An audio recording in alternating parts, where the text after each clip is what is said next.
നമസ്തേ, ന്യൂടോക്ക് മീഡിയയിലേക്ക് സ്വാഗതം. ആരോഗ്യ സംരക്ഷണ കാര്യങ്ങളിൽ കർക്കിടക മാസത്തിന് വളരെയധികം പ്രാധാന്യമുണ്ടെന്ന് നിങ്ങൾക്ക് എല്ലാവർക്കും അറിയാമല്ലോ. ഒരു രോഗം വന്ന് ചികിത്സിക്കുന്നതിനേക്കാൾ നല്ലത് ആ രോഗം വരാതിരിക്കാനുള്ള പ്രിക്വേഷൻസ് എടുക്കുകയാണല്ലോ. അതുതന്നെയാണ് ആയുർവേദം ഫോക്കസ് ചെയ്യുന്നതും. കർക്കിടക ചികിത്സാ രീതികളെക്കുറിച്ച് ഇന്ന് സംസാരിക്കുന്നതിനായി നമുക്കൊപ്പമുള്ളത് ആയുർവേദ ഡോക്ടറായ ഡോക്ടർ ആരതി കേക്കെയാണ്. നമസ്തേ.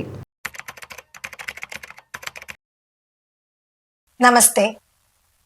കർക്കിടക ചികിത്സ എന്നത് ബോഡിയെ സർവീസ് ചെയ്യിപ്പിക്കലാണ്. ഇപ്പോ നമ്മുടെ വീട്ടിലൊക്കെ വാഹനങ്ങളുണ്ട്, അത് ഇത്ര കിലോമീറ്റർ കഴിഞ്ഞാൽ ഒരു സർവീസ് ചെയ്യൽ നിർബന്ധമാണ്. അതുപോലെയാണ് എല്ലാ വർഷവും കർക്കിടക മാസത്തിൽ ബോഡിയെ സർവീസ് ചെയ്യിപ്പിക്കുക എന്നുള്ളത്. അതായത് ശരീരത്തിലെ മാലിന്യങ്ങൾ മലമായിട്ടും മൂത്രമായിട്ടും ഒക്കെ പുറന്തള്ളുക, ബോഡിയെ ഒന്ന് ശുദ്ധീകരിക്കുക, ഡീടോക്സിഫിക്കേഷൻ, പ്യൂരിഫിക്കേഷൻ എന്നൊക്കെ പറയാം. അപ്പൊ ആ വണ്ടി കുറച്ചും കൂടി നന്നായിട്ട് സ്മൂത്ത് ആയിട്ട് കുറച്ചു കാലം കൂടി ഓടും.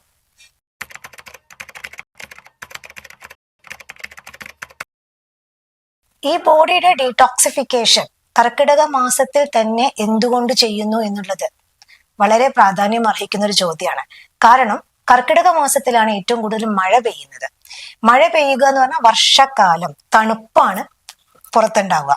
ഈ തണുപ്പ് അഥവാ ശീതം നമ്മുടെ ബോഡിയെ സാരമായിട്ട് ബാധിക്കും. നമ്മുടെ എല്ലാ ദോഷങ്ങളെയും, അതായത് വാത, പിത്ത, കഫ ത്രിദോഷങ്ങളാണ് ആയുർവേദത്തിന്റെ മെയിൻ കൺസെപ്റ്റ്. ഈ ത്രിദോഷങ്ങളെ മൊത്തത്തിൽ വിഷമാവസ്ഥയിലാക്കും. പ്രത്യേകിച്ചും വാദം വളരെ വർദ്ധിക്കും. അതുപോലെ നമ്മുടെ അഗ്നി, മറ്റൊരു ആയുർവേദത്തിന്റെ പ്രധാനപ്പെട്ട ഒരു കൺസെപ്റ്റാണ് അഗ്നി എന്നുള്ളത്. ഈ അഗ്നിയെയും അത് വിഷമാവസ്ഥയിലാക്കും, മന്ദാഗ്നിയായി തീരും. അതുകൊണ്ട് ഡൈജസ്റ്റീവ് പ്രശ്നങ്ങളൊക്കെ ഈ മാസത്തിൽ കൂടുതലായിട്ട് കാണപ്പെടും. ശാരീരികമായിട്ടും മാനസികമായിട്ടും പൊതുവെ ദുർബലരായിരിക്കും ഈ സമയത്ത്. നമുക്ക് എന്തെങ്കിലും അസുഖങ്ങൾ ഉണ്ടെങ്കിൽ അത് കൂടുക ഈ സമയത്താണ്. പ്രത്യേകിച്ചും നടുവേദന, കഴുത്തുവേദന. എല്ലാവരും പറയും കർക്കിടകം ആവുമ്പോ, തണുപ്പ് കൂടുമ്പോ നന്നായിട്ട് വേദന കൂടി വരുന്നുണ്ട്. ഒരു സീസണൽ ആയിട്ടാണ് ഇത് കാണുന്നത്. അപ്പൊ ഈ സമയത്ത് നമ്മുടെ ബോഡി ഏറ്റവും ദുർബലമായിരിക്കുന്ന ഒരു സമയത്ത് ഇതുപോലുള്ള ചികിത്സകൾ ചെയ്താൽ ഏറ്റവും ഇഫക്റ്റീവ് ആയിരിക്കും. ആയുർവേദത്തിൽ രണ്ട് രീതിയിലാണ് ചികിത്സ: ശമനവും ശോധനവും. ശമനം എന്ന് പറഞ്ഞാൽ ഒരു അസുഖം വരുമ്പോൾ അതിനെ നമ്മൾ ഒതുക്കി നിർത്തുക, മരുന്നുകൾ ഉപയോഗിച്ച്, ഇന്റേണൽ മെഡിസിൻസ് കഴിച്ചുകൊണ്ട് അതിനെ ഒതുക്കി നിർത്തുന്നതാണ് ശമന ചികിത്സ. ശോധനം എന്നാൽ ശരീരത്തിലെ മാലിന്യങ്ങളെ പുറന്തള്ളുക. അതിനാണ് നമ്മൾ പഞ്ചകർമ്മ ഉപയോഗിക്കുന്നത്: വമനം, വിരേചനം, വസ്തി, കഷായവസ്തി, സ്നേഹവസ്തി, അതുപോലെ തന്നെ നസ്യം. ഇത്രയുമാണ് പഞ്ചകർമ്മങ്ങൾ.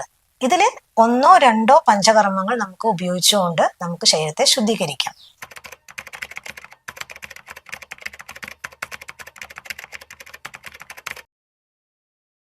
ശാരീരിക ആരോഗ്യം നിലനിർത്താനായി വീട്ടിൽ തന്നെ ചില കാര്യങ്ങൾ നമുക്ക് ചെയ്യാൻ പറ്റും. അതായത് അഭ്യംഗം, സെൽഫ് മസാജ്, ധാന്വന്തരം തൈലമോ അല്ലെങ്കിൽ കർപ്പൂരാദിയോ ചിഞ്ചാദിയോ, അങ്ങനെ വേദന കുറവാക്കുന്ന തൈലങ്ങളുണ്ട്. ഇത്തരം തൈലങ്ങൾ ഒന്ന് ചൂടാക്കി ദേഹത്ത് മുഴുവൻ പുരട്ടി ഒരു അരമണിക്കൂർ അല്ലെങ്കിൽ 20 മിനിറ്റ് ശേഷം നമുക്ക് ചൂടുവെള്ളത്തിൽ കഴുകി എടുക്കാം. ഇതാണ് സെൽഫ് മസാജ് ചെയ്യാന്നുള്ളത്. അത് വളരെ നല്ലൊരു കാര്യമാണ്. അല്ലെങ്കിലും കർക്കിടകം അല്ലെങ്കിൽ പോലും നമുക്ക് വീക്കിലി വൺസ് ഇത് ചെയ്താൽ നമ്മുടെ സ്കിന്നിന് ഗ്ലോ ആണ്, നമുക്ക് അത്ര പെയിൻ ഒന്നും ഉണ്ടാവില്ല. ഈ വക കാര്യങ്ങൾ നല്ലതാണ്. കർക്കിടക മാസം ആകുമ്പോൾ ഡെയിലി ചെയ്താൽ ഏറ്റവും നല്ലത്. ഫുഡിന്റെ കാര്യം വരികയാണെന്നുണ്ടെങ്കിൽ നമ്മൾ ഏറ്റവും ലൈറ്റ് ആയിട്ടുള്ള ഫുഡാണ് കർക്കിടകത്തിൽ കഴിക്കേണ്ടത്. കാരണം നമ്മുടെ അഗ്നി, ജഠരാഗ്നി ഏറ്റവും കുറവാണ് ഈ സമയത്ത്. ഒരു വിഷമാവസ്ഥയിലായിരിക്കും. അത് പ്രെഡിക്റ്റ് ചെയ്യാൻ പറ്റില്ല. ചില ദിവസം നല്ല പോലെ വിശപ്പുണ്ടാവും, ചില ദിവസം ഒട്ടും വിശപ്പുണ്ടാവില്ല. ഗ്യാസ് ട്രബിളിന്റെ പ്രശ്നങ്ങൾ, ശരിയായിട്ടുള്ള മോഷൻ ഉണ്ടാവാതിരിക്കുക, ഇതെല്ലാം കാലാവസ്ഥയിൽ ഉണ്ടാവുന്ന മാറ്റങ്ങൾ കൊണ്ട് ബോഡിയിൽ സംഭവിക്കുന്നതാണ്. അതുകൊണ്ട് ലൈറ്റ് ആയിട്ടുള്ള ഫുഡുകൾ വേണം ഈ സമയത്ത് കഴിക്കാൻ. ഇവിടെയാണ് നമ്മൾ പറയുന്ന കർക്കിടക കഞ്ഞിയുടെ പ്രസക്തി വരുന്നത്. കർക്കിടക കഞ്ഞിയിൽ നമ്മൾ ഒരു മീഡിയം, അതായത് നമുക്ക് സാധാരണ അരി ആയിരിക്കാം, അല്ലെങ്കിൽ മട്ടേരി, ഗോതമ്പ്, ചാമ, അങ്ങനെ ഏത് അരി വേണമെങ്കിലും നമുക്കതിൽ ഉപയോഗിക്കാം. അതിന്റെ കൂടെ നമ്മൾ ഈ ഔഷധത്തിന്റെ കൂട്ട്, മരുന്നുകളുടെ കൂട്ട്, ഈ മരുന്നുകൾ എപ്പോഴും ദീപന പാചനങ്ങളായിട്ടുള്ള മരുന്നുകളായിരിക്കും. ദഹനശേഷി വർദ്ധിപ്പിക്കുന്നതിന് ആവശ്യമായ ഘടകങ്ങളായിരിക്കും ഇതിലുണ്ടാവുക. പിന്നെ നമുക്ക് ഫ്രഷ് ആയിട്ട് പച്ചമരുന്നുകൾ, അതായത് പറമ്പിൽ നിന്ന് കിട്ടുന്ന മുയൽച്ചിവിയന്, മുക്കുറ്റി, ചെറൂള, തഴുതാമ, ഇങ്ങനെയുള്ള കിഴാർ നെല്ലി, ഇതുപോലുള്ള ഔഷധങ്ങൾ എല്ലാം കൂടെ ഒരുമിച്ച് ചേർക്കണമെന്നില്ല. ഓരോ ദിവസം ഓരോന്നായിട്ട് നമുക്ക് യൂസ് ചെയ്തിട്ട് ആ പച്ചമരുന്നായിട്ട് അതിന്റെ എസെൻസോ അല്ലെങ്കിൽ അതിന്റെ നീരായിട്ടോ അല്ലെങ്കിൽ അത് ചതച്ചിട്ടോ നമുക്ക് ആ കഞ്ഞിയിൽ ചേർത്തിട്ട് കഴിക്കാൻ പറ്റും. പിന്നെ നമുക്ക് അതിന്റെ ടേസ്റ്റ് കൂടുന്നതിനാണ് നമ്മൾ തേങ്ങാപ്പാൽ ചേർക്കുന്നതും. അതുപോലെ നെയ്യ് നല്ലൊരു ദീപന മീഡിയമാണ്. നെയ്യിൽ ചുവന്നുള്ളി മൂപ്പിച്ച് ചേർക്കുക, അതൊക്കെ ടേസ്റ്റ് കൂടാനും നല്ലതാണ്. അപ്പോൾ ഇത്തരത്തിൽ ദഹനശേഷി വർദ്ധിപ്പിക്കുന്നതിനാണ് സത്യത്തിൽ കർക്കിടക കഞ്ഞി കുടിക്കുന്നത്. കുടിക്കേണ്ട സമയം ശരിക്കും രാവിലെ വെറും വയറ്റിലാണ് നല്ലത്. പക്ഷെ നമുക്കൊരു 10:30 മണി ആ സമയത്ത്, അതായത് ബ്രേക്ക്ഫാസ്റ്റ് കഴിഞ്ഞ് 2.5 മണിക്കൂർ കഴിയുമ്പോൾ ദഹിക്കുമല്ലോ, ആ ഒരു സമയം 10-11 മണിക്ക് നമുക്ക് കഴിക്കാം. അതല്ലെങ്കിൽ ഈവനിങ്ങിൽ ഒരു 5 to 6 ആ സമയത്ത് നമുക്ക് കഴിക്കാം. കർക്കിടക കഞ്ഞി ഒരു നേരത്തെ ആഹാരമല്ല. അത് പലരും ഇപ്പോഴും കേരളത്തിൽ വളരെ തെറ്റായ രീതിയിലാണ് പ്രചരിച്ചു വരുന്നത്. ഒരു നേരം കർക്കിടക കഞ്ഞി കുടിക്കാം, അത് തെറ്റാണ്. കർക്കിടക കഞ്ഞി പറയുന്നത് ഏറ്റവും ചെറിയ ലെവലില്, അതായത് ഒരു കപ്പ് മാക്സിമം പോയ ഒരു 100 ml അല്ലെങ്കിൽ ഒരു 150 ml അത്ര മതി, അത്ര കഴിച്ചാൽ മതി. അതൊരു നേരത്തെ ഫുഡല്ല, അതൊരു ഔഷധമായിട്ട് തന്നെ അതിനെ കണക്കാക്കണം. കർക്കിടക മാസത്ത് നമുക്ക് ശരീരത്തിൽ മാത്രമല്ല മനസ്സിലും ഒരുപാട് പ്രശ്നങ്ങൾ ഉണ്ടാവുന്ന ഒരു മാസമാണ്. അതായത് മെന്റലി ആൻഡ് ഫിസിക്കലി നമ്മൾ ഏറ്റവും വീക്ക് ആയിരിക്കുന്ന ഒരു സമയമാണ് കർക്കിടക മാസം. സോ മെന്റൽ സ്ട്രെങ്ത് കൂട്ടാനാണ് നമ്മൾ ഈ മാസത്തെ രാമായണ മാസമായിട്ട് ആചരിക്കുന്നത്. അതായത് ഒരു ഡിവൈനിറ്റിയും കൂടെ കിട്ടാൻ വേണ്ടിയിട്ട്, ആ ഒരു പവറും കൂടെ കിട്ടാൻ വേണ്ടിയിട്ടാണ് നമ്മൾ ആ രീതിയിൽ രാമായണ പാരായണം ഒക്കെ ചെയ്ത് മനസ്സിനൊരു സ്ട്രെങ്ത് കൂട്ടുക എന്നുള്ളതാണ് അല്ലെ. അപ്പൊ അതുപോലെ മാനസിക ആരോഗ്യം നമുക്ക് ആയുർവേദപരമായിട്ടും കൂടെ കൂട്ടാനായിട്ടാണ് നമുക്ക് അതുപോലെ ശിരോധാര പോലെ കൂളിംഗ് ആയിട്ടുള്ള കുറച്ച് ട്രീറ്റ്മെന്റ്സ് ഒക്കെ കൊടുക്കുന്നുണ്ട്.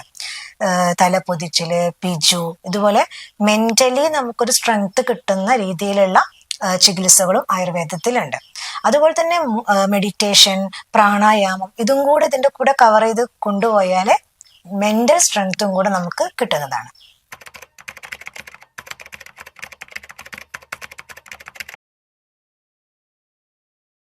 കർക്കിടക ചികിത്സ ആർക്കൊക്കെയാണ് ചെയ്യേണ്ടത്? അസുഖം ഉള്ളവർക്കും ചെയ്യാം, അസുഖം ഇല്ലാത്തവർക്കും ചെയ്യാം. അപ്പൊ അസുഖം ഉള്ളവർക്ക് എമർജൻസി മെഡിസിൻ ആയിട്ടല്ല നമ്മൾ ചെയ്യുക.